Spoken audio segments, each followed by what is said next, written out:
नमस्कार, राम राम। आज एक बार फिर से आर्कियोलॉजिकल सर्वे ऑफ इंडिया की बात होगी और यह एक अत्यंत ही गंभीर विषय है जिस पर चर्चा होनी चाहिए, इसे प्रकाश में लाया जाना चाहिए। इसलिए आप सभी लोगों से मेरा निवेदन है कि मेरा ये वीडियो अवश्य देखें और चैनल हो सके तो सब्सक्राइब करें। कोणार्क के सूर्य मंदिर का एक फोटो जो है वो वायरल हुआ है पिछले दिनों में, जिसमें कि वहां हो रहे रेस्टोरेशन का जो है चित्र लगाया गया है कि कैसे कोणार्क के सुप्रसिद्ध सूर्य मंदिर में रेस्टोरेशन का काम चल रहा है। वहां जाने वाले पर्यटकों ने जो छाया चित्र लगाया है, जो फोटोग्राफ लगाया है, उसमें यह स्पष्ट रूप से दिखाई दे रहा है कि कोणार्क के उस अद्वितीय सूर्य मंदिर में जो बाहरी भित्ति है, उसकी जो बाहरी दीवार है, उसमें रेस्टोर करने के लिए कुछ टाइल्स लगाए गए हैं जिन्हें कि भूरे रंग से पोत दिया गया है बलुआ पत्थर का इस्तेमाल करते हुए। और उस टाइल्स को देखने के बाद यह भी स्पष्ट होता है कि उसमें जो अलंकरण कोणार्क के मंदिर में दिव्य अलंकरण है जो दिखाई देता है, वह नहीं है। उसमें वह एक सीधा सपाट पत्थर है जिसे वहां पर की बल्ली की तरह इस्तेमाल करते हुए ढांचे को संभाले रखने के लिए जोड़ दिया गया है। ये तस्वीर वायरल होने के बाद आर्कियोलॉजिकल सर्वे ऑफ इंडिया ने अपनी सफाई देते हुए कहा है कि ये भ्रामक है, झूठा है, ऐसा है, वैसा है, क्योंकि जो भार वहन करने की क्षमता है उस पुराने मंदिर में वह अब कम हो गई है, इसलिए कार्विंग्स नहीं की गई है, अलंकरण नहीं किया है। ये उनका पॉइंट ऑफ व्यू है। लेकिन अगर आप ध्यान से देखें तो इस तस्वीर के सामने आने के बाद मेरा यह मानना है कि यह एक तरह का सभ्यतागत अपराध है, सांस्कृतिक अपराध, सिविलाइजेशनल जिसे हम कहते हैं क्राइम। क्योंकि भारत में अगर हम 5 सबसे महान मंदिरों की सूची बनाएंगे संपूर्ण भारतवर्ष में, तो उसमें एक कोणार्क को रखना ही होगा। जबकि वह पूर्ण मंदिर नहीं है, उसका एक बहुत बड़ा हिस्सा गिर चुका है। जो हम देखते हैं वह मंडप है, लेकिन वह मंडप ही अपने आप में ऐसा वैभवशाली है, ऐसा चमत्कृत करने वाला है कि जो वहां जाता है उसे देख करके ठिठक कर रह जाता है कि क्या देख रहे हैं, क्या बनाया था ये सूर्य मंदिर। लेकिन आर्कियोलॉजिकल सर्वे ऑफ इंडिया जो कि बजट का रोना रोता है, उसकी सच्चाई यह है कि कोणार्क के मंदिर में इस तरह का रेस्टोरेशन करने वाली ये संस्था दिल्ली के मकबरों पर अपनी जान लुटा रहा है। आप घूम आइए दिल्ली में, आपको अनाम ऐसे सफदरजंग, ये जंग, वो जंग के मकबरे आप देखेंगे। वहां पर आर्कियोलॉजिकल सर्वे जो है रंगाई पुताई, झाड़ फूक, चमकाने का काम, ये रेस्टोरेशन वो रेस्टोरेशन करता रहता है। जिन मकबरों से इस देश का कोई संस्थागत सभ्यतागत जुड़ाव नहीं, जो कि आक्रामक लुटेरों के काल में बनवाए गए मकबरे हैं, उन सब मकबरों पर जान लुटाने वाला ये archaeological survey of India Bharat के ऐसे विराट और भव्य मंदिर की उपेक्षा करता है। और जब यह तथ्य प्रकाश में लाया जाता है, तब जब यह दलील देता है कि नहीं नहीं, हम इसलिए रेस्टोर इस तरह से कर रहे हैं कि वह भार वहन करने की क्षमता जो है कोणार्क के मंदिर में कम हो गई है। आप भारत के प्राचीन मंदिरों के जितने स्थल हैं वहां पर घूम आइए, जो भग्न मंदिर हैं, मैं उनकी बात कर रहा हूं।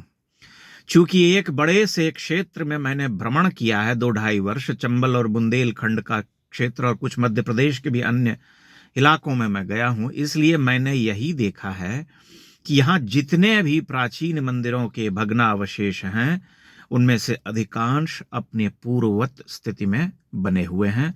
वहां पर आर्कियोलॉजिकल सर्वे ऑफ इंडिया अधिक से अधिक एक सड़क ले जाकर के एक तीर दिखाते हुए उस स्थल का संकेत जरूर करता है, लेकिन वहां कुछ ऐसा रिमार्केबल या देखने योग्य रेस्टोरेशन का काम नहीं हुआ है। ललितपुर के विशाल क्षेत्र में इसे देखा जा सकता है, जहां पर कि बहुत लंबे समय तक प्रतिमाओं और इन सब की लूटपाट होती रही। थाने में प्रतिमा पड़ी है वराह की, एक बेजोड़ प्रतिमा, और ऐसी ही अनेकानेक प्रतिमाएं जंगल में बिखरी पड़ी थीं, जिन्हें रेस्टोर करने का कोई प्रयास नहीं किया गया। वैसे ही आप चांदपुर और जहाजपुर के जो मंदिर हैं, उन मंदिर समूहों को देख लीजिए, वहां भी ऐसी ही स्थिति है। चाहे आप कहीं और चले जाइए, वहां भी यही स्थिति है। बटेश्वर, जिसका मैं बार बार जिक्र करता हूं अपने वीडियोस में, अपनी पुस्तक में भी उसका जिक्र किया है कई बार। बटेश्वर में रेस्टोरेशन का काम अभी जो चल रहा है वह सुधा मूर्ति फाउंडेशन की अगुवाई में चल रहा है, और उसे बिल्कुल प्रोफेशनल तरीके से आगे बढ़ाया जा रहा है, न कि ये कहते हुए कि रेस्टोरेशन के काम में भार वहन की क्षमता कम हो गई है, इसलिए हम जैसे तैसे टाइल्स लगा करके इसे चमका देंगे। ये बात वैसी ही है जैसी कि आप मध्य प्रदेश या अन्य स्थलों में घूमते हुए आप पाते हैं कि जो 18वीं 19वीं शताब्दी के निर्मित मंदिर हैं पेशवाओं के द्वारा, उन सब मंदिरों को चूंकि आर्कियोलॉजिकल सर्वे ऑफ इंडिया अपने अधीन नहीं लेता है, वहां पूजा पाठ होता है, इसलिए वहां स्थानीय प्रशासन और स्थानीय जनों के द्वारा रेस्टोरेशन का काम करवाया जाता है, और वे अपने मनमाफिक उसमें रेस्टोरेशन करते हैं, जैसे तैसे टाइल्स लगा करके चमचमा देते हैं। मंदिर का जो पुराना रूप होता है वह पूरी तरह से नष्ट हो चुका होता है, एक तरह से मंदिर को विरूपित कर दिया जाता है। यही अपराध जो है कोणार्क जैसे मंदिर के साथ हो रहा है, और उसके बाद ये दलील दे रहे हैं कि यह कारण है, वह कारण है।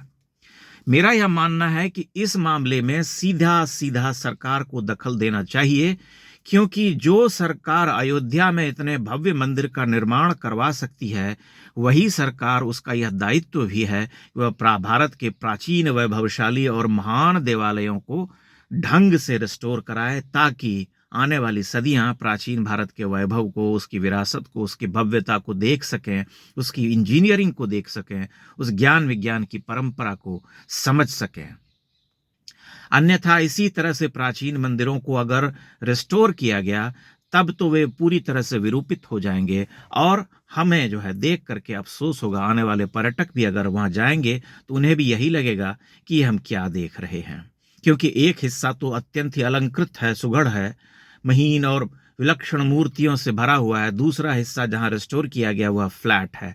और ऐसा मैंने कई मंदिरों में देखा है। मैं आपको झांसी के आसपास के कई देवालयों की ऐसी सूची दे सकता हूं, जैसे भांडेर के पास एक देवालय है जो कि लगभग 1000 वर्ष पुराना है, उसे भी रिस्टोर किया गया है। उसका ऊपरी शिखर एकदम फ्लैट है, नीचे आप देखेंगे वेदीबंध जिसे हम कहते हैं, अधिष्ठान के ऊपर जो हिस्सा, दीवार, जो भित्ति खड़ी होती है उसे वेदीबंध कहते हैं। वेदीबंध के ऊपर जो है शिखर होता है, लेकिन वेदीबंध तक अत्यंत ही कलात्मक है, और ऊपर शिखर चूंकि ढहा दिया गया था तो उसे रेस्टोर किया गया है, लेकिन वह शिखर पूरी तरह से फ्लैट है, सीधा जैसे आजकल के नए देवालय होते हैं उस तरह से उसे खड़ा कर दिया गया है। ये स्थिति है, इसलिए आर्कियोलॉजिकल सर्वे ऑफ इंडिया को अपनी प्रायोरिटी, अपनी प्राथमिकता तय करनी चाहिए कि वह किन मंदिरों या किन मकबरों को पहले रिस्टोर करना चाहता है। अगर उसका ध्यान पूरी तरह से हुमायूं का मकबरा, सफदरजंग का मकबरा, आदिल खां का मकबरा और इसका मकबरा, उसको मकबरा, दिल्ली के इन मकबरों को रिस्टोर करने पर केंद्रित है, तब फिर सरकार को इसमें सीधे दखल देना चाहिए और उन्हें कहना चाहिए कि जो है ये नहीं चल सकता। और मैं यह मानता हूं कि इसमें सरकार की अनदेखी के कारण, उनकी लापरवाही के कारण आर्कियोलॉजिकल सर्वे ऑफ इंडिया इस तरह की मनमानी कर रहा है, अन्यथा वो ऐसा नहीं कर पाते। इस सरकार को यह समझना चाहिए कि मंदिर निर्माण और मंदिर की संस्कृति, जो प्राचीन भारत की वैभवशाली परंपरा थी, उसको एक तरह से इन्होंने सांकेतिक रूप से प्रयोग किया है। अयोध्या में मंदिर निर्माण भी करवाया, जिसके हम कृतज्ञ हैं, ऋणी हैं, जीवन भर रहेंगे, लेकिन इसका अर्थ यह नहीं होता कि प्राचीन भारत के जितने वैभवशाली मंदिर थे उन सबको यूं ही छोड़ दिया जाए, या फिर उन्हें कुछ इस तरह से रिस्टोर किया जाए कि देख करके मन में वितृष्णा हो जाए, मन घृणा से, अवसाद से, दुख से, शोक से, पीड़ा से भर जाए। हम क्या देख रहे हैं? आर्कियोलॉजिकल सर्वे ऑफ इंडिया के पास ऐसे सुघड़ कारीगरों की कमी नहीं है जो कि मंदिरों को प्राचीन शैली में निर्मित, उसके जो क्षतिग्रस्त हिस्से हैं उसे पुनर्निर्मित न कर सकें। आप संग्रहालय में घूम आइए, यहां पर दिल्ली का जो संग्रहालय है, वहां पर बाहर में 2 कीर्ति स्तंभ रखे हुए हैं जो कि अनुकृति हैं, गुजरात के बनवाए हुए प्राचीन काल के मंदिरों के जो स्तंभ होते थे उनकी अनुकृति है, बना करके रखा गया है, उनकी कॉपी है। और उस कॉपी को देख करके आप चमत्कृत रह जाएंगे, एक क्षण के लिए ठगे रह जाएंगे, आपको लगेगा कि यह वास्तविक है। लेकिन ध्यान से देखने पर और पूछने पर पता चलता है कि यह अनुकृति है उस देवालय के कीर्ति स्तंभ की। इसलिए जब आर्कियोलॉजिकल सर्वे ऑफ इंडिया अपना सारा ध्यान संग्रहालयों पर केंद्रित करके रखेगा और यह सोचेगा कि हम मकबरों की झाड़ फूंक करके उसे चमकाते रहेंगे और कोणार्क जैसे अद्भुत और दिव्य मंदिर की उपेक्षा करके जैसे तैसे टाइल्स लगा करके उसे रेस्टोर कर देंगे, तो यह जो है बर्दाश्त नहीं किया जाना चाहिए किसी भी हालत में। इसलिए सरकार को इसमें तत्काल प्रभाव से ध्यान देने की आवश्यकता है और ऐसे प्राचीन मंदिरों की शास्त्रीय विधि से जीर्णोद्धार किए जाने की जरूरत है। इस दिशा में गंभीरता से काम करना होगा। बहुत बहुत धन्यवाद।